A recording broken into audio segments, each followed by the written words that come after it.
Welcome to Sensual by Design.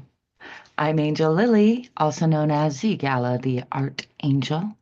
And today I want to talk about honesty. How honest are you? I propose that lying actually hurts the liar more than it hurts the liee, the person being lied to. Let's dive into it a little bit, shall we? Uh, should mention that today's podcast episode is sponsored by yours truly. Hey, that's me. My business, the Sleeping Dragons company that specializes in sensuality supplies, including aromatherapy and phthalate-free perfumes.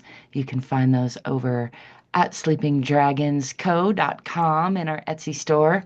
We're revamping our website currently, and also by yours truly and the books I write.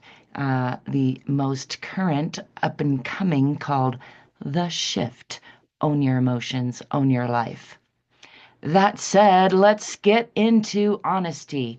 It's all related, and this is a topic I certainly have thought about a lot in my life, and I'm willing to bet that a lot of you have thought about it as well, because for some reason, we humans are wired in a way that we really care about honesty. I think most of us say at least that we value honesty. Most of us have a sense of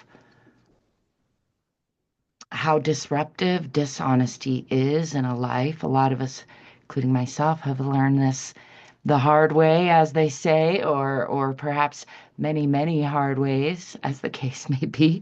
Um, and in my experience, even though that's true, yet we still all lie. So we value honesty and we think it's important, and we would agree that when we aren't honest, it disrupts trust and, yeah, interferes with our ability to build systems that function well. And yet, we all, in my experience and in my perception, engage in dishonesty to some degree. I think there's like a spectrum of honesty or a spectrum of dishonesty, depending on how you want to look at it. The same thing, kind of. And that includes like the conscious kind of dishonesty where we know we're lying and we do it anyway, or sometimes we do it very deliberately to get something we want or to avoid a consequence that we don't want. And also includes so many incidences where we lie to ourselves. And usually that's unconscious or subconscious. I have uncovered a lot of this in myself by journaling. So sometimes when I was younger, I would say that I wanted something or I didn't want something, and I would really believe it. And yet when I would be going back through an old journal or something, and I would run into a place where I had written something that was in exact opposition to the thing I was saying. And I hadn't like consciously worked through a process of changing my mind. I was just being dishonest with myself. I was going along with like a programmed idea of what I should want in one or both of those cases, and not actually getting in touch with what I actually did want. And I think this is so often the case. So we think, like, for example, we think we should want to be honest to keep on topic. And so we lie about our dishonesty. And that's it's an interesting irony. All that rhymes. So, it's true.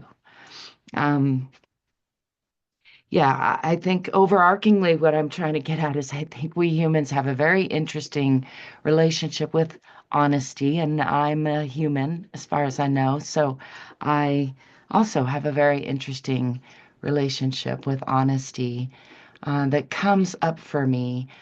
I have had some epiphanies in the last 5 years or so that led me to self-identify as autistic, which I know is controversial, and you can come at me if you want. It's all right, I can take it. Um, I have a master's degree in special education, just to give you a little, I guess I'm feeling a little defensive about that, but I feel well qualified to self-diagnose, and it doesn't matter. It's not like there's any benefit to it. It just helped me understand a lot of aspects of myself better, and one of those aspects was my relationship with honesty and how sensitive that I am to dishonesty. One of the little cues, one of many little clues that I had that led me to that self-diagnosis of autistic was a question in a self-diagnosis questionnaire that I had answered in a more neurotypical way the first few times I answered it.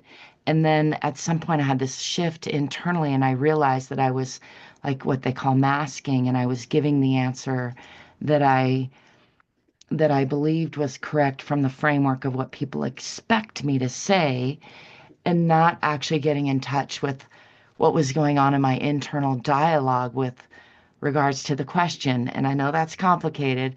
I'm going to go ahead and share it with you anyway, at the risk of just kind of making you feel like I went out on a very far tangent, but I'll see if I can keep it fairly concise. And it is related to my relationship with honesty and my ongoing inquiry into it. So the question, it's one of the first questions, I think, on one of those, I forget which one, there are a few multi-initialed standard kind of questionnaires that a person can find online, and that are fairly elaborate and well um, rooted in research, and so are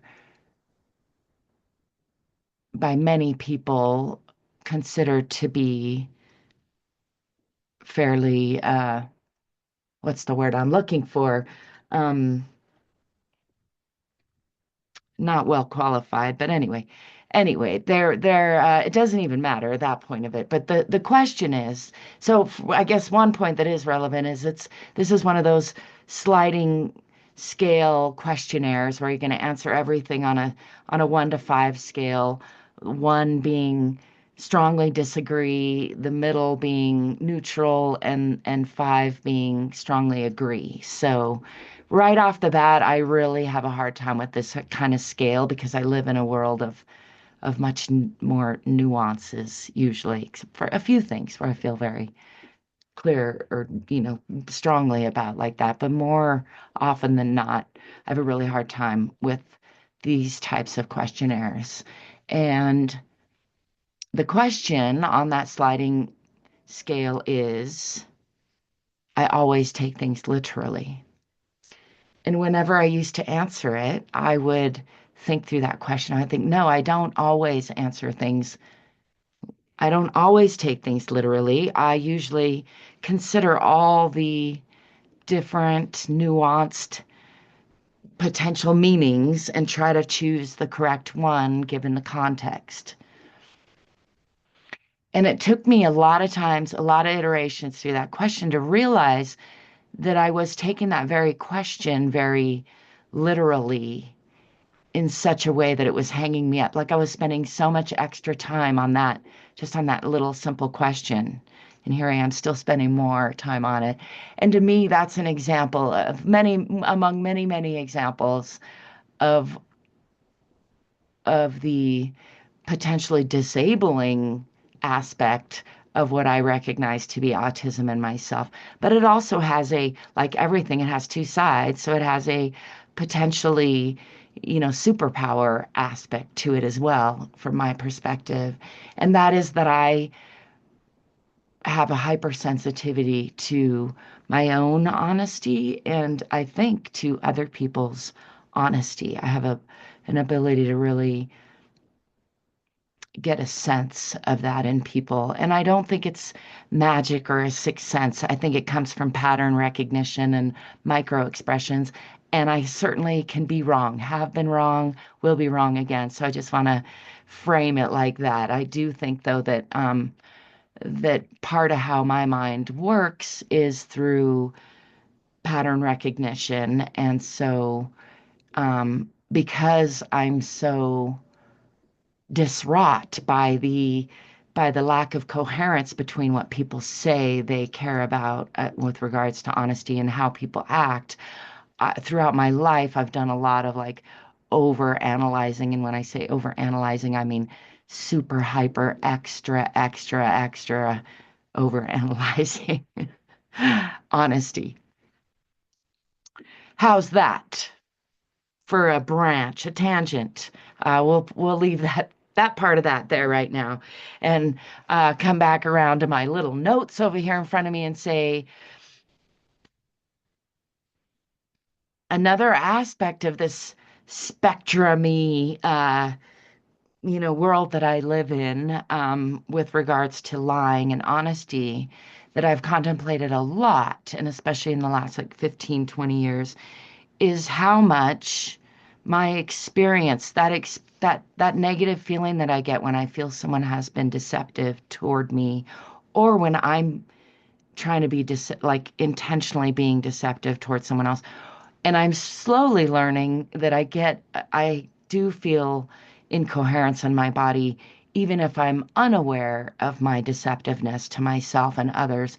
But it's a signal that I have spent some time suppressing and or repressing and overriding. So, um, I can't speak to it very much because I'm still pretty new at getting to know it. But I am including parts of that in my book. So I again, I have been examining it some. And this examination started in me as a question that was that had to do with a personal experience, like a one night stand encounter, where I knew it was a one night stand, and I felt perfectly fine about that. But felt then I found out that the man I had engaged in this one night stand with had a significant other, I think even a wife. And I never want to engage in behavior that, that is complicit in deceiving other people. It makes me feel really, really bad. So it instantly made me feel really bad. And when I confronted this man about it, he seemed bewildered, and he genuinely seemed to think that I knew that he had a partner, and um that he hadn't intentionally tried to deceive me. And then we ended up talking about it. And because it was a one night stand and there was some drinking involved, there was, we finally sort of agreed that we had both done some self-deception in the thing, and that he had said things that he thought he was making clear that he had a partner, and that I had said things that I thought were making clear that I needed honesty, and that I expected him to not have a partner before we engaged in this one night stand, when actually we had both not been very clear with each other, and we hadn't, confirmed that with each other. And so, I mean, I think ultimately we both came away from that experience with some clarity that we had both been dishonest with ourselves and with each other to an extent. And we had both really enjoyed the one night stand. And so it was a very interesting experience for me. Like a lot, I call it roller coastery, and I've had others certainly like that. But it was, you know, uh, from feeling good about the one night stand to feeling really terrible when I found out he had a wife and thought he'd lied to me intentionally, to feeling again good when we connected as human beings and able to talk about it and establish that the deception had not been intentional, or at least only partly intentional. And, again, you can come at me. I understand that probably sits differently with different people, and it's sat differently with me at different points. And that's really the point that I'm getting at, is that I'm intrigued by how differently I feel depending on how much I feel a person has intentionally or consciously deceived me versus just accidentally deceived me. We can deceive each other by omission. And again, I feel like when that's intentional, I don't like it at all. But when it's just accidental, suddenly it doesn't feel nearly as bad. And I'm bewildered by that because the the end, like the facts that lay on the table are the same, right? But somehow it feels way worse and an intentional omission than an accidental omission and a misinformation due to just that person having misinformation is like almost no slight at all, right? To me at least. Whereas um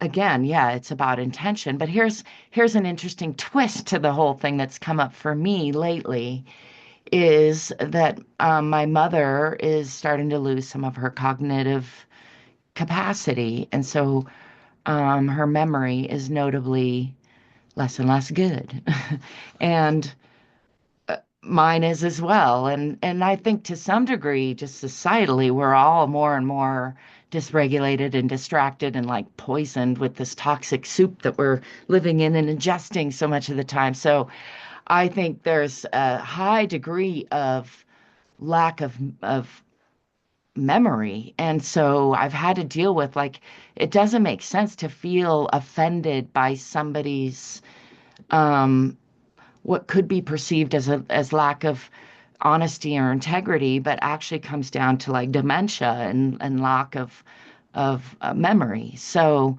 all these little nuances for me um, leave me still with no clear answers other than I guess I'm looping around to ironically what the clearest answer or like a valuable little pearl of wisdom or nugget that I feel like I can get from all this contemplation and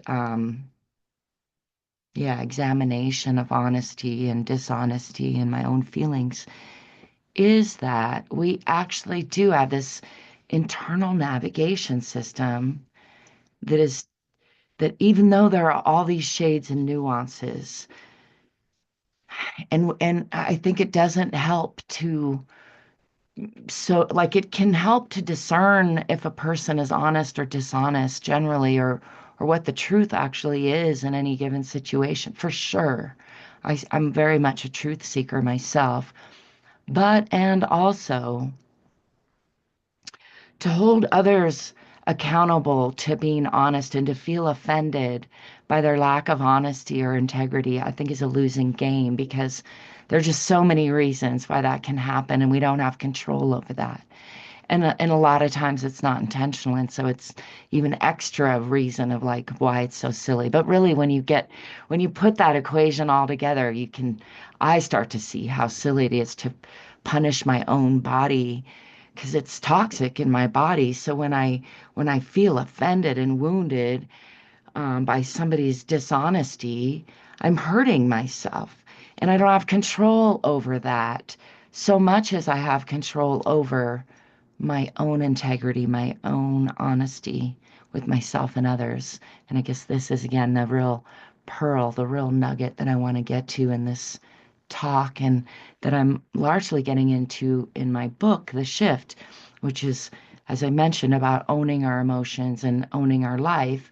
And that has to do with recognizing not just that our feelings are our responsibility and our emotions and our expressions of them, but that they are messages from our body, and that things like dishonesty show up as incoherence in our body.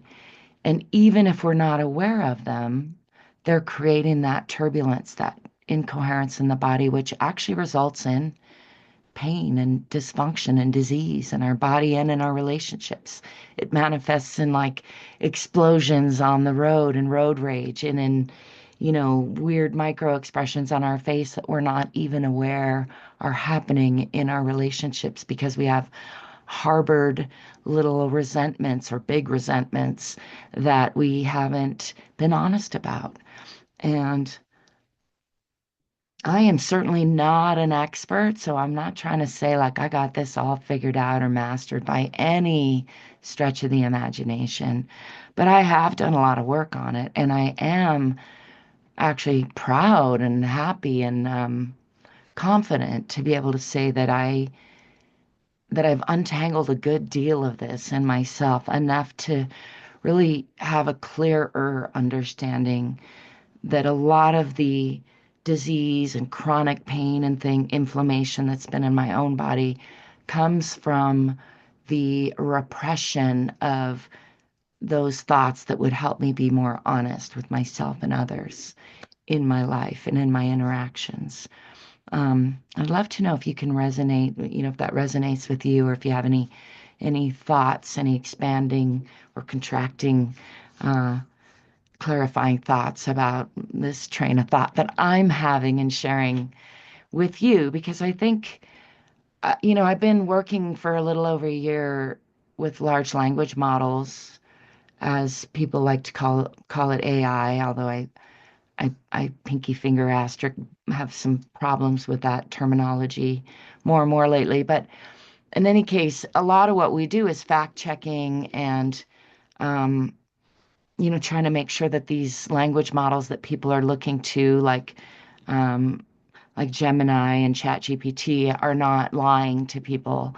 And that's because we rely on honesty. We really need to be able to trust each other and our digital assistants and our systems, our government, all of it, right? And when we don't trust, we see lately what's the big flare up of inflammation in our society is what we get when we don't have trust. And a big flare up of inflammation in my body is what happens when I don't have trust in myself and in my fellow humans, especially those who I let into my inner circle and have, close, regular interactions with. And if you're in an abusive relationship, first of all, I'm sending you some love, and I've been there, and I know how hopeless that can feel. And I want to just pause and say, take a deep breath and exhale and say, there's more hope than you might think if you're feeling hopeless, and I can offer you that because I've been hopeless.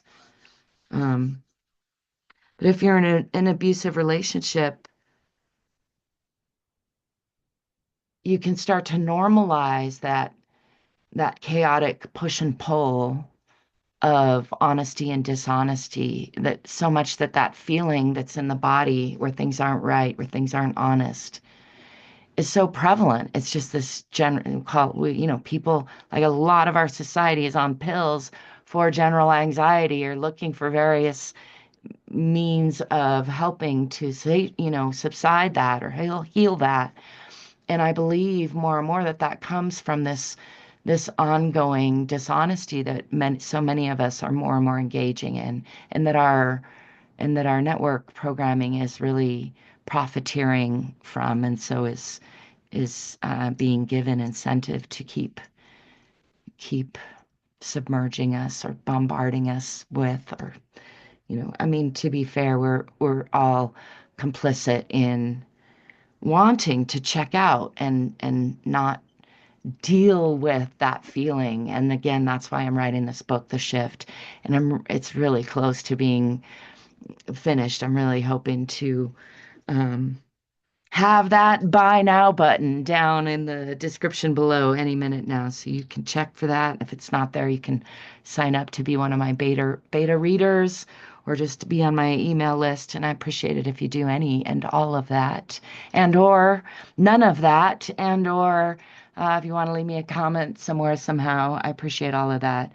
Really, I do appreciate you for being you, even if you do none of that, and it coexisting with me in this amazing, astounding life where I get to be me and spend time contemplating and philosophizing, if that's a word, about things like that, making up words and the whole shebang, as they say. It's pretty fantastic. I really do like it, and I really feel grateful a lot of the time.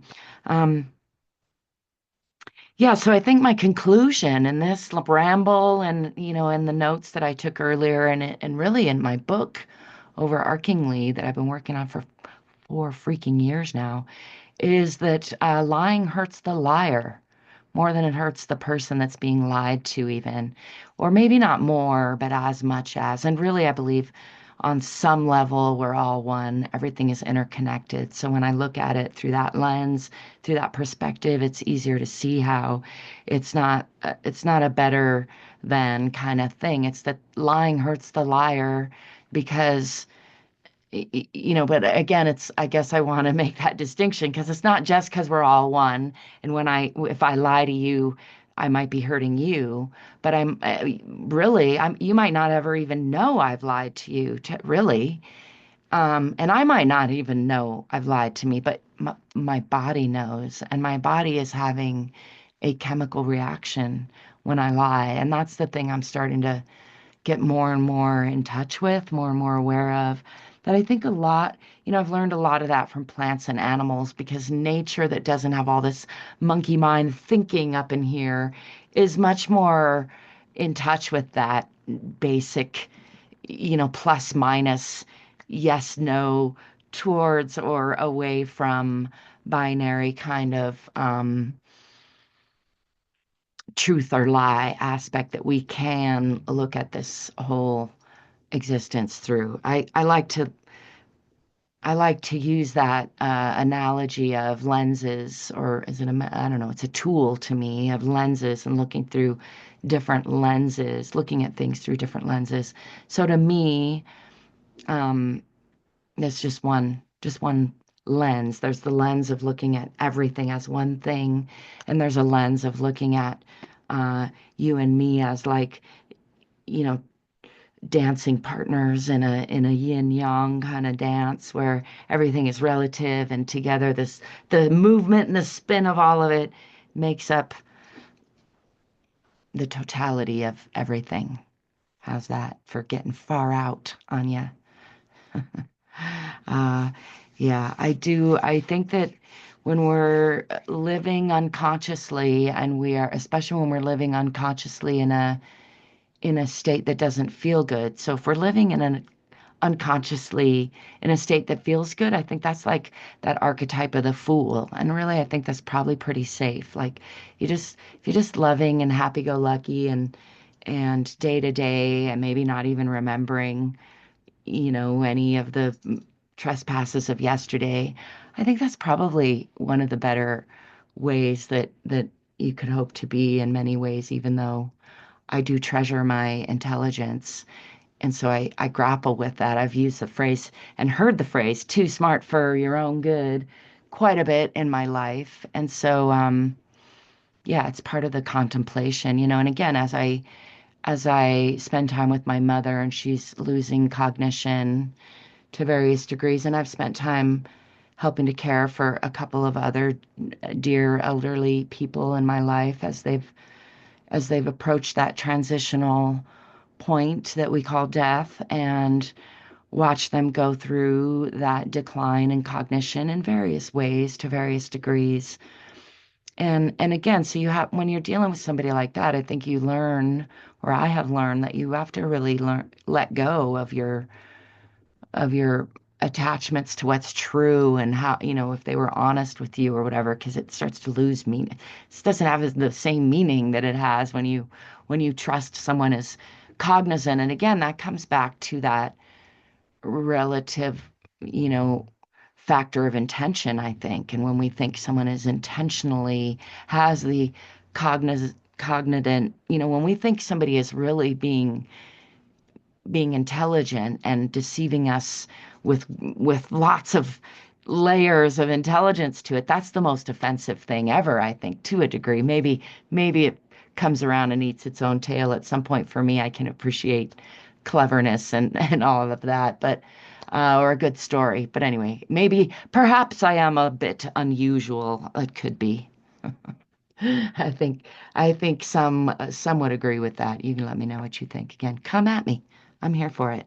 Um, I really do. Thank you for stopping by and sharing this ramble with me. I really am working on getting some guests on this podcast again. I used to have guests regularly. I've invited a couple people I haven't heard back from, but it is in the works. And if you know of someone that you think I should talk to, please let me know. I'd love to investigate that. I do love investigating things. I hope that you're being honest with yourself to the best degree that you can, to your fullest capacity. I'd love to know what you think about all of this, about lying, about honesty, about dishonesty. I'd love it if you buy my books, 47 Truths, The Shift, The, the Head Hut, whatever else I got out there. I don't know, check it out. I got some music, I got some art, I got a lot of things going on. Check it out. Thank you if you do. This has been a special edition of Sensual by Design on the Authentic Action Podcast. I'm ZGALA the Art Angel, also known as Angel Lily. I'll be talking to you soon with a little bit of luck. Ciao for now. Peace.